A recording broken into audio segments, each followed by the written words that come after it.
How to fix Minecraft error code C-0010.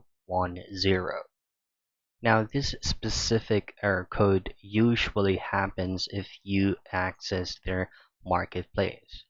So say for example, you're just scrolling around Minecraft marketplace and it's just suddenly cracks or errors.